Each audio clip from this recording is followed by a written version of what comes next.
Hello everyone. तो आज हम पढ़ने वाले हैं पीडियाट्रिक का chapter number 1 growth and development को। ये इस चैप्टर का सेकंड पार्ट है। इसका फर्स्ट पार्ट ऑलरेडी चैनल पे अपलोडेड है, तो अगर आपने वो वीडियो नहीं देखा तो आप उसको देख लीजिए। उसमें हमने कवर किया था ग्रोथ एंड डेवलपमेंट के इंट्रोडक्शन को, साथ में ग्रोथ को कौन कौन से फैक्टर अफेक्ट करते हैं, ग्रोथ की इम्पेयरमेंट जो होती है उसके बारे में हमने जाना था, बार्कर हाइपोथेसिस को भी हमने वहां पे समझा था। तो अब हम सेकंड पार्ट में कवर करेंगे तीन टॉपिक्स को, लॉ ऑफ ग्रोथ को, असेसमेंट ऑफ ग्रोथ को और नॉर्मल ग्रोथ रेट को। तो चलिए स्टार्ट करते हैं इस वीडियो को। सबसे पहले हम पढ़ते हैं लॉ ऑफ ग्रोथ को। तो लॉ ऑफ ग्रोथ क्या है? लॉ ऑफ ग्रोथ हमें ये बताता है कि growth in children is some time steady, fast and slow. During first half of gestation the growth is faster and in later half of gestation growth becomes slow। तो basically ये law हमें ये बोलता है कि जो भी ग्रोथ होती है चिल्ड्रन के अंदर वो हमेशा एक जैसी नहीं रहती, वो हमेशा कांस्टेंट नहीं रहती। कभी तो वो ग्रोथ बहुत ज्यादा फास्ट होती है, कभी वो स्लो होती है और कभी वो बीच में रुक जाती है, जिसको हम बोलते हैं स्टडी ग्रोथ। फिर जो ग्रोथ होती है चिल्ड्रन के अंदर वो कंटिन्यूअस होती है, मींस बर्थ से पहले भी फीटस लाइफ में भी फीटस ग्रो करता है, और फिर जब बर्थ हो जाती है तो उसके बाद भी फीटस की ग्रोथ रुकती नहीं है। वो फीटस की उसके बाद भी, बर्थ होने के बाद भी चिल्ड्रन की ग्रोथ रुकती नहीं है, वो ग्रोथ चलती रहती है कंटिन्यूअस। फिर वो ग्रोथ मिडिल चाइल्डहुड के आसपास स्टडी हो जाती है, कांस्टेंट हो जाती है। फिर उसके बाद वो दोबारा से इंक्रीज होती है और प्यूबर्टी टाइम पीरियड में वापस से थोड़ी डिक्रीज हो जाती है, और प्यूबर्टी के एंड तक आते आते वो ग्रोथ वापस से इंक्रीज हो जाती है। तो ग्रोथ का ये जो पैटर्न है ये हमेशा कांस्टेंट नहीं रहता, ये कभी फास्ट होता है, कभी स्लो होता है, कभी स्टडी रहता है। तो यही हमें लॉ ऑफ ग्रोथ बताता है। लॉ ऑफ ग्रोथ के अंदर क्या मेंशन है कि जो फर्स्ट हाफ होता है जेस्टेशन पीरियड का, उसमें हमारी चिल्ड्रन की जो ग्रोथ होती है वो फास्टर होती है, और जो सेकंड हाफ होता है, जो लेटर हाफ होता है जेस्टेशन पीरियड का, उसके अंदर जो ग्रोथ होती है वो स्लो होती है चिल्ड्रन की। मीन्स जो फीटल लाइफ होती है उसके अंदर इनिशियल जो पीरियड होता है अराउंड 4 to 5 मंथ्स का, उसके अंदर फीटस की ग्रोथ बहुत ज्यादा होती है और इंक्रीज होती है। और जो सेकंड हाफ होता है अराउंड 5 to 9 मंथ्स का जो मंथ होता है, उसके अंदर फीटस की जो ग्रोथ होती है वो स्लो होती है। इसके बाद हम पढ़ेंगे इन्फेंसी चाइल्डहुड प्यूबर्टी मॉडल को, आईसीपी। तो ये जो मॉडल है ये हमें क्या बताता है? This model states that during infancy period growth depend on nutrition, thereafter during childhood period growth depends on growth hormone and thyroid hormone, thereafter puberty growth depends on sex hormone and growth hormone। तो infancy childhood period puberty model हमें ये बोलता है कि starting में जो infancy time period होता है उसमें जो ग्रोथ होती है वो डिपेंड करती है प्योरली चिल्ड्रन के न्यूट्रिशन के ऊपर। मीन्स जो चिल्ड्रन है वो जितना अच्छे से न्यूट्रिशन लेता है उतनी अच्छे से उसकी ग्रोथ होती है। फिर जब वो चाइल्डहुड पीरियड में आता है अपने, तो उस टाइम पे जो ग्रोथ होती है वो न्यूट्रिशन पर तो डिपेंड करती ही करती है, साथ में एंडोक्राइन सिस्टम पे जो हार्मोन्स होते हैं उन पे भी डिपेंड करती है, जिसमें मेनली ग्रोथ हार्मोन होता है और थायराइड हार्मोन होता है। इन दोनों के ऊपर ग्रोथ डिपेंड करती है। फिर प्यूबर्टी फेज के अंदर ऑफ कोर्स न्यूट्रिशन के ऊपर तो ग्रोथ डिपेंड करती ही है, साथ में हमारे सेक्स हार्मोन्स के ऊपर और हमारे ग्रोथ हार्मोन के ऊपर भी हमारी ग्रोथ डिपेंड करती है।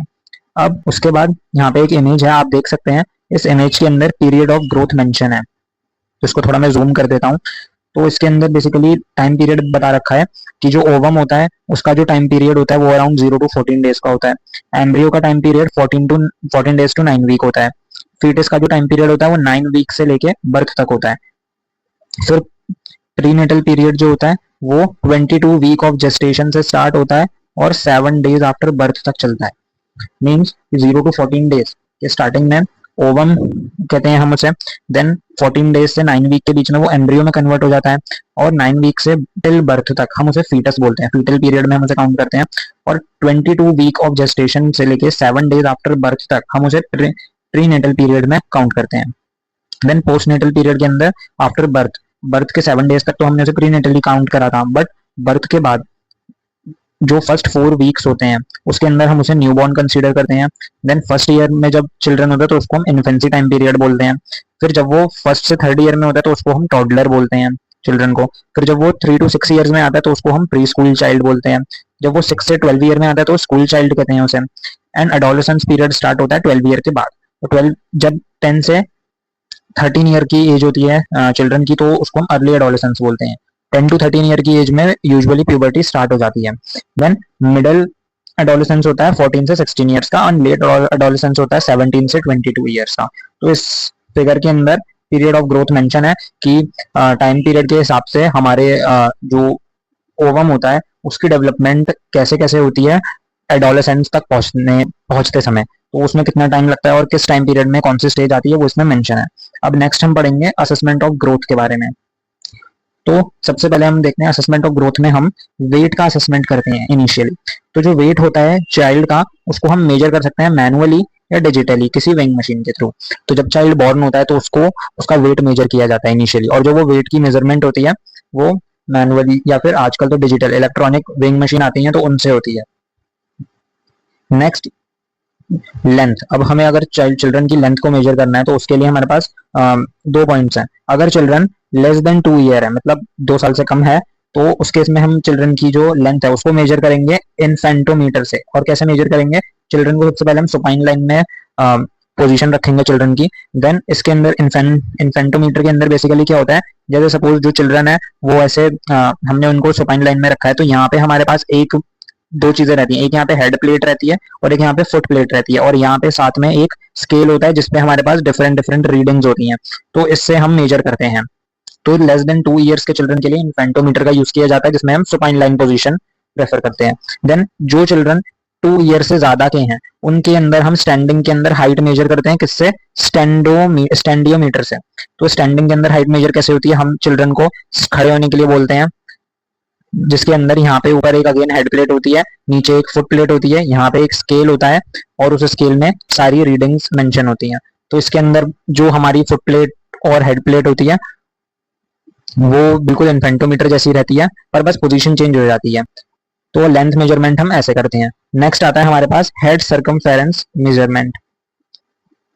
तो हेड सर्कमफेरेंस मेजरमेंट की अगर हम बात करें तो हेड सर्कमफेरेंस को हम मेजर कैसे करते हैं? एक हम नॉन स्ट्रेचेबल टेप लेते हैं, मेजरिंग टेप लेते हैं, और हम मेजर करते हैं ऑसिपिटल प्रोट्रूबरेंस से लेकर सुप्रा ऑर्बिटल नॉच तक। बेसिकली जो हेड होता है, हेड के अंदर जो ऑसिपिटल वाला पार्ट होता है उसमें एक प्रोट्रूबरेंस होता है, वहां से हम मेजर करते हैं टेप से, और आगे जो हमारी आईज होती हैं, आईज के ऊपर एक नॉच होती है, उस नॉच तक हम पूरा सर्कमफेरेंस मेजर करते हैं।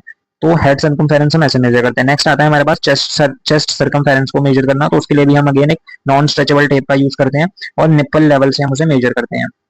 फिर हम आर्म सर्कमफेरेंस भी मेजर करते हैं, इसमें भी हम सेम टेप यूज करते हैं, और टिप ऑफ एक्रोमियन से लेके ओलिक्रेनॉन ऑफ अल्ना के बीच का जो डिस्टेंस होता है, बेसिकली जो हमारा आर्म होता है, वहां से हम इसकी मेजरमेंट करते हैं। जो हमारा ये सपोज हमारा ग्लिनोइड कैविटी है एंड ये हमारा एक्रोमियन का टिप है, तो यहाँ से लेके अल्ना तक ये पूरा जो है ये पूरा हमारा आर्म है। हम इसके अंदर इसकी पूरी सर्कमफेरेंस मेजर करते हैं। एक तरीके से आप कह सकते हैं कि मिडल ऑफ द आर्म में हम इसको मेजर करते हैं। नेक्स्ट हम बात करेंगे नॉर्मल ग्रोथ रेट की, कि नॉर्मल ग्रोथ रेट कैसे होता है और चिल्ड्रन के अंदर हम कैसे आइडेंटिफाई करते हैं कि उनकी जो ग्रोथ है वो नॉर्मल है या एबनॉर्मल। तो इसके लिए कुछ पैरामीटर्स होते हैं, तो उनसे हमें पता चलता है कि उनकी जो ग्रोथ है वो नॉर्मल हो रही है या उनकी ग्रोथ एबनॉर्मल हो रही है। तो सबसे पहले हम वेट की बात करते हैं। तो जो अब ये इसमें जो डाटा मेंशन है, ये डाटा एक एवरेज डाटा है। जो चिल्ड्रन की ग्रोथ है उसके लिए स्पेसिफिक चार्ट्स बने हुए होते हैं, उन चार्ट्स के अंदर एज के अकॉर्डिंग डाटा मेंशन होता है, पर इसमें जो डाटा है वो एक एवरेज डाटा है जो कि रिसर्च बेस्ड है। तो इसके अंदर जो वेट होता है, सबसे पहले हम वेट की बात करते हैं। तो at the time of birth the average weight of the baby is 3 kg। तो बर्थ के टाइम पे जो एवरेज वेट होता है वो 3 kg होता है। अब हर दिन जो वेट इंक्रीज होता है 3 मंथ्स तक, वो कितना होता है?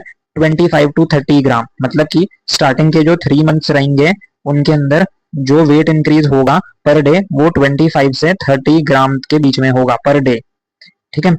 और thereafter 400 gram increase per month. और फिर 3 महीने के बाद, 3 मंथ्स के बाद जब फोर्थ मंथ स्टार्ट होगा, फोर्थ मंथ जब स्टार्ट होगा तो उसके अंदर 400 ग्राम वेट इंक्रीज होगा पर डे, ठीक है। और क्या मेंशन है इसमें? When baby is 5 month old their body weight is double from the birth weight.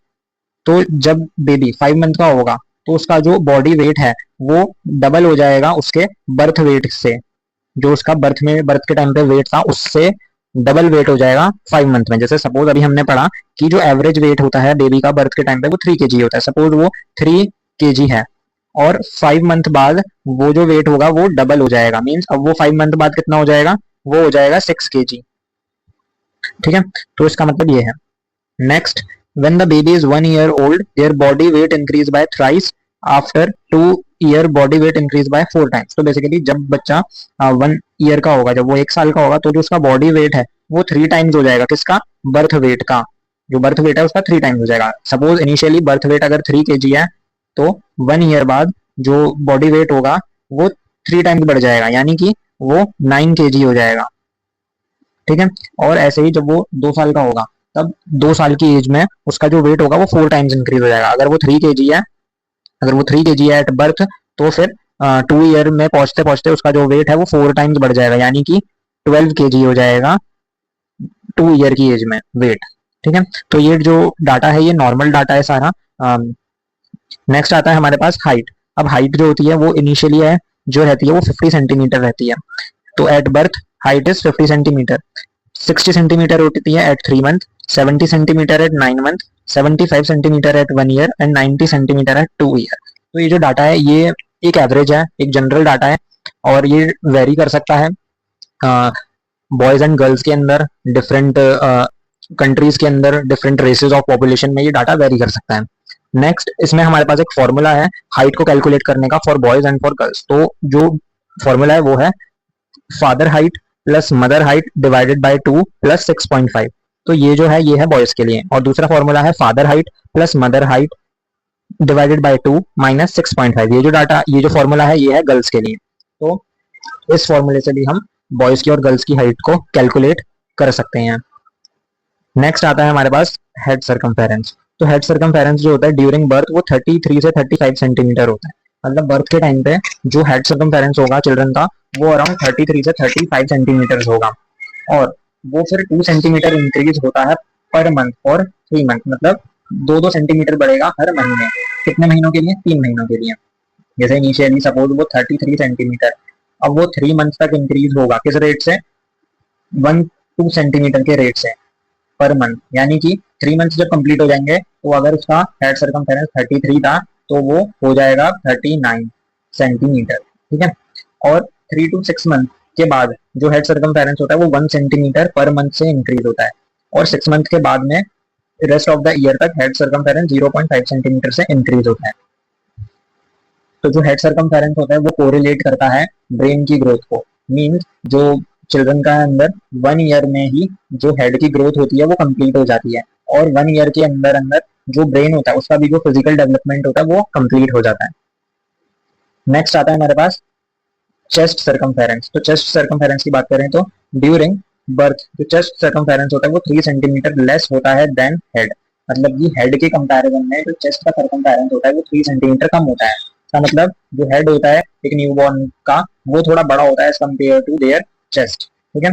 और उसके बाद जो चेस्ट सर्कमफेरेंस होता है वो इक्वल हो जाता है हेड सर्कमफेरेंस के टिल 1 ईयर। 1 साल तक, बर्थ के 1 साल के बाद जब जो चिल्ड्रन है जब वो 1 ईयर का होगा तब उस टाइम पे जो हेड सर्कमफेरेंस है वो इक्वल हो जाएगा चेस्ट सर्कमफेरेंस के, ठीक है। और 1 ईयर से पहले बर्थ के टाइम पे क्या था? बर्थ के टाइम पे जो हेड सर्कमफेरेंस था वो बड़ा था चेस्ट सर्कमफेरेंस से बाय 3 सेंटीमीटर, ठीक है। और उसके बाद क्या होता है 1 ईयर तक आते आते दोनों हेड और चेस्ट सर्कमफेरेंस सेम हो जाता है। देन उसके बाद में 1 ईयर के बाद जो चेस्ट का सर्कमफेरेंस होता है वो एक्सीड करता है then head circumference for the rest of the life. 1 year के बाद जब चाइल्ड की ग्रोथ होती है तो जब बच्चा 1 साल का होता है तो उसके बाद उसका जो चेस्ट सर्कमफेरेंस होता है फिर वो बढ़ने लगता है और हेड सर्कमफेरेंस कांस्टेंट हो जाता है, क्योंकि हेड की जो ग्रोथ है वो अराउंड 1 ईयर तक होती है, पर जो चेस्ट की ग्रोथ है वो प्यूबर्टी पीरियड तक होती रहती है और उसके बाद भी होती है। रेस्ट ऑफ द लाइफ तक चेस्ट की बॉडी की जो ग्रोथ है, जो वेट है वो इंक्रीज होता रहता है। तो हमने कवर कर लिया है इसके अंदर नॉर्मल ग्रोथ रेट को, असेसमेंट ऑफ ग्रोथ को और लॉ ऑफ ग्रोथ को। अब हम नेक्स्ट वीडियो में कवर करेंगे डेवलपमेंट के टॉपिक को, जिसमें हम पढ़ेंगे डेवलपमेंट के कौन कौन से फैक्टर्स अफेक्ट करते हैं एंड डेवलपमेंट के रेट ऑफ डेवलपमेंट को। Thank you.